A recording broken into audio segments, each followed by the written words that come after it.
In the late 1980s, one painting shattered every auction record on Earth. The buyer was an Australian businessman at the height of his power. Just 4 years earlier, he'd already done the impossible, ending a 132-year-old American hold on sailing's greatest trophy. For a moment it looked like total victory, money, prestige, history itself. But only one of those triumphs would last, and the other would quietly unravel. This is the story of Van Gogh's irises, sailing's greatest race, and the record that wasn't what it seemed.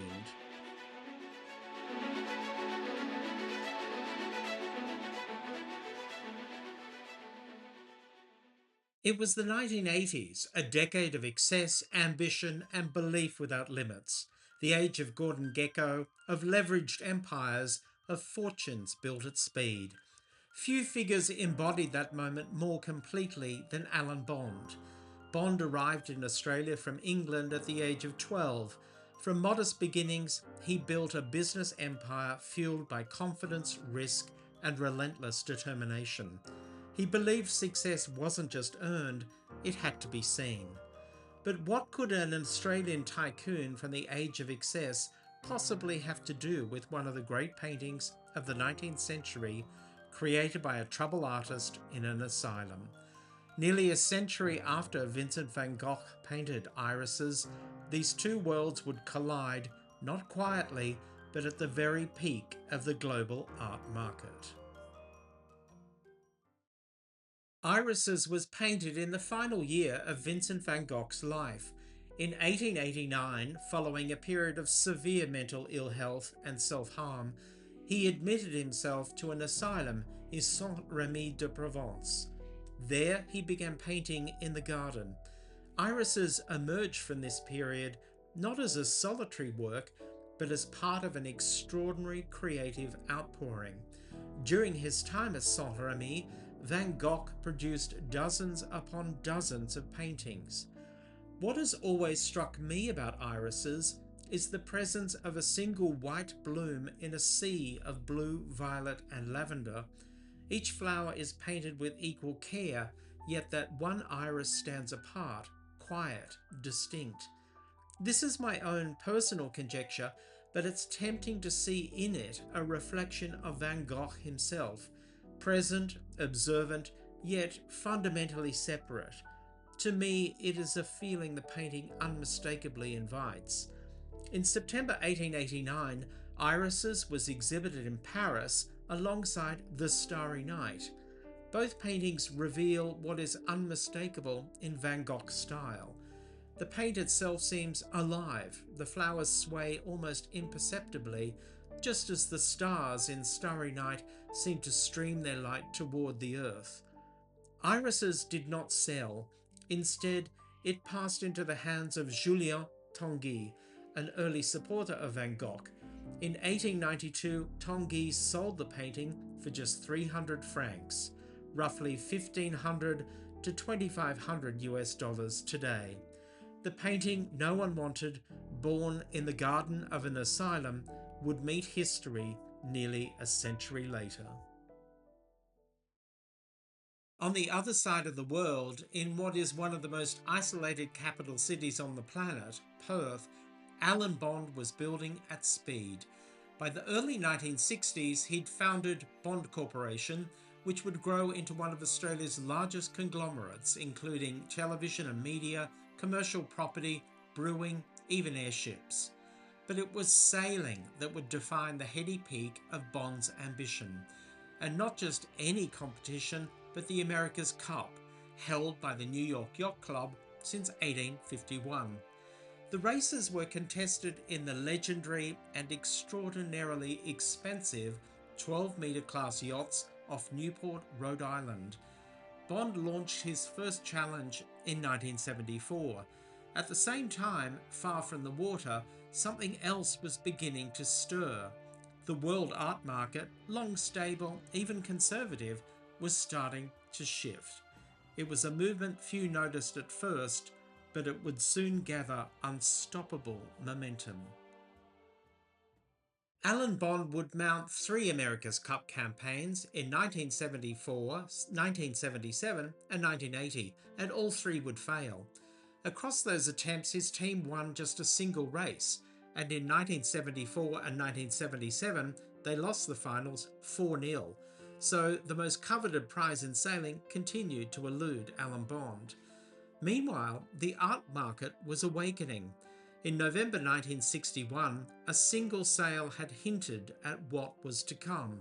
Rembrandt's Aristotle with a bust of Homer became the first painting in history to command an opening bid of more than $1 million. The New York Times reported, Aristotle achieved several titles in the annals of art last night. It was a psychological threshold, and once crossed, it could not be undone. By 1980, Turner's Juliet and Her Nurse sold for $6.4 million. The pace of escalation was unmistakable.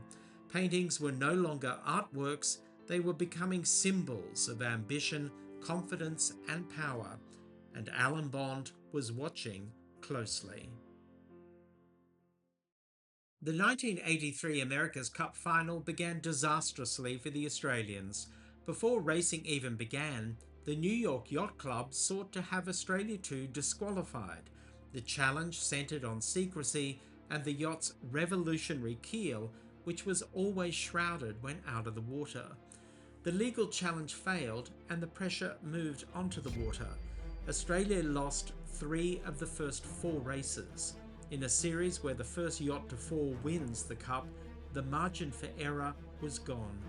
To win, Australia 2 would have to do what no challenger had ever done before: win 3 consecutive races against the United States. Race 5 kept hope alive. Race 6 changed everything.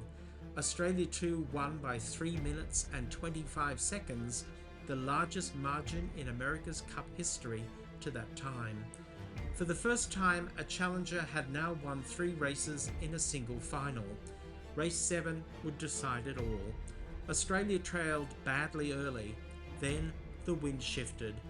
At 5:21 p.m, Australia 2 crossed the finish line, ending 132 years of American possession of the Cup.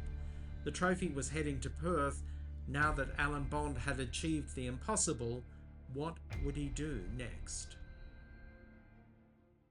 As the America's Cup toured Australia, Bond's reputation soared, and so did the art market.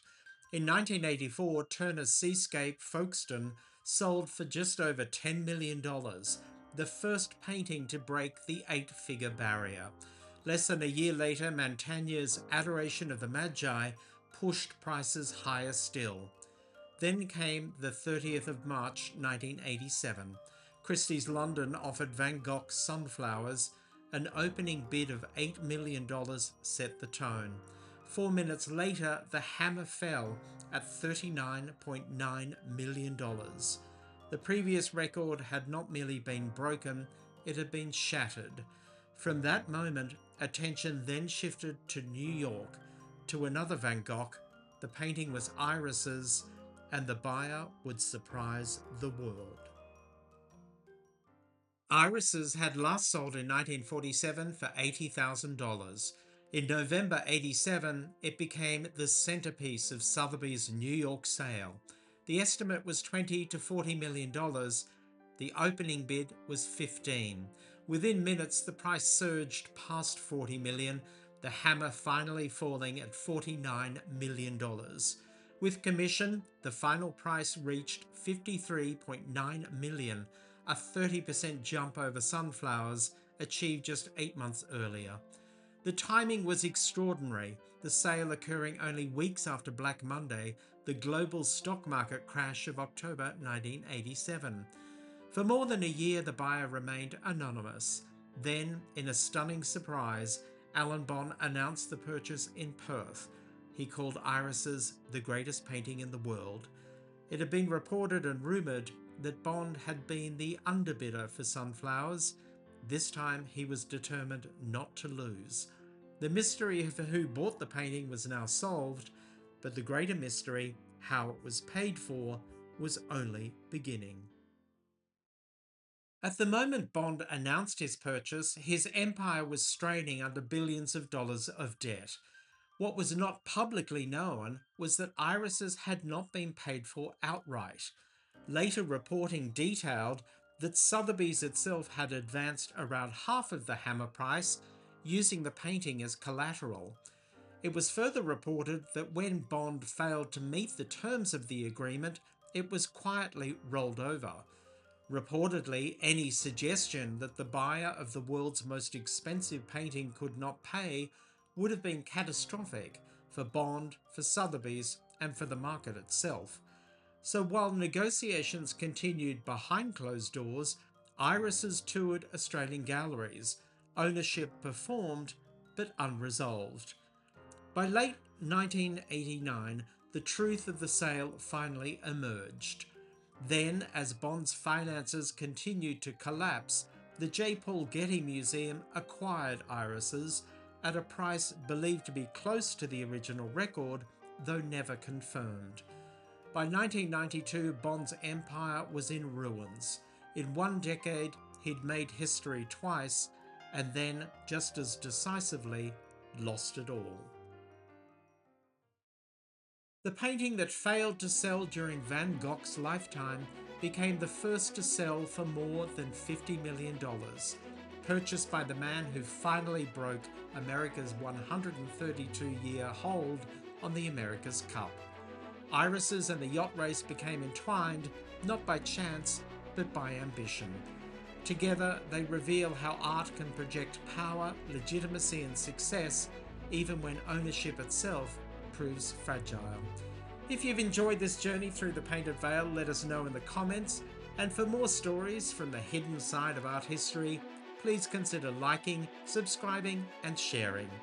Next week, stolen art is big business, and we look at the top 10 missing artworks, how they disappeared, the ongoing hunt for them, and what they might be worth today. Until then, bye for now.